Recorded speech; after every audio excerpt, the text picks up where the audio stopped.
కూర్చున్న వాళ్ళల్లో, ఏం ప్రభా నీకోసం ఇంత నేను భక్తిగా జీవిస్తూ ఉంటే నాకెందుకు ఈ కష్టాలు, నాకే ఎందుకు నా మొగుడు ఎప్పుడు తాగుతూ ఉంటాడు,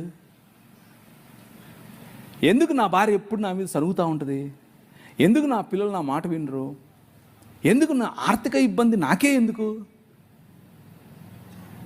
ఉందా ఈ ప్రశ్న మీలో? నేను ఆ ప్రశ్న గుండానే వెళ్ళా. హబక్కూకు గ్రంథంలో హబక్కూకు మఠం వేసుకొని గోపురం ఎక్కుతాడు, గోపురం ఎక్కి కూర్చుంటాడు. నువ్వు నాకు చెప్పాల్సిందే, నేను వదలను. ఎందుకని? ఈ అవినీతి పరులు వచ్చి మాకు తీర్పు తీర్చడం ఏంటి, మేము నీ పిల్లలం కదా అంటూ మఠం వేసుకుని కూర్చుంటాడు. ప్రభు అంటున్నాడు,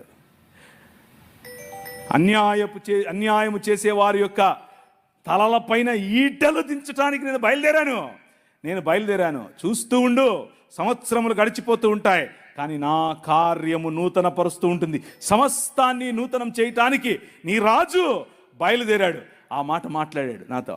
ఒకరోజు ఆమెను ఆ డాక్టర్కు చూపించుకుని, డాక్టర్ ఈ మాట చెప్పిన తర్వాత నేను నా భార్య, నాకు అప్పట్లో ఒక పాడైన దాన్ని ఏమంటారు తుపారి కారు ఒకటి ఉండేది. అది చెత్త, అది కారు కాదు, అది. దాంట్లో వస్తున్నాను సైడ్లో ఆపి తట్టుకోలేక లోపలున్న ఈ కోపం, లోపలున్న ఈ దాన్ని ఏమంటారు పగిలిపోతుంది లావాలాగా. బయటకు వచ్చి గట్టిగా అరుస్తున్నా, ప్రభు వైపు చూస్తున్నా. ఓయ్ ఎందుకు, నాకే ఎందుకు? ఏడుస్తున్నా, కళ్ళలో నీళ్ళు కారిపోతున్నాయి. అందరూ ట్రాఫిక్ అందరూ చూస్తున్నారు, ఇలా ఏంటి పిచ్చి పట్టిందా అని.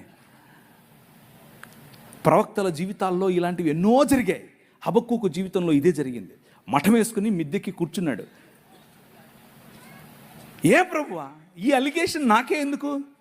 నేనేమి చేయలేదే ఆ అమ్మాయిని, ఊరికే నా మీద కేసు పెట్టింది, ఊరికే నా మీద ఇలా అవాకులు చవాకులు, ఎందుకు ఇది? నో, అగ్నిలో పుటము వేసి తీసినట్టు బంగారము వలె నిన్ను బయటకు తీస్తానన్నాడు. ఆయన తీశాడు. హల్లెలూయా, ఆయన తీశాడు. నీ కింగ్, నీ రాజు. నువ్వు చేయాల్సిన పని ఏంటంటే అలుగు, కొట్లాడు,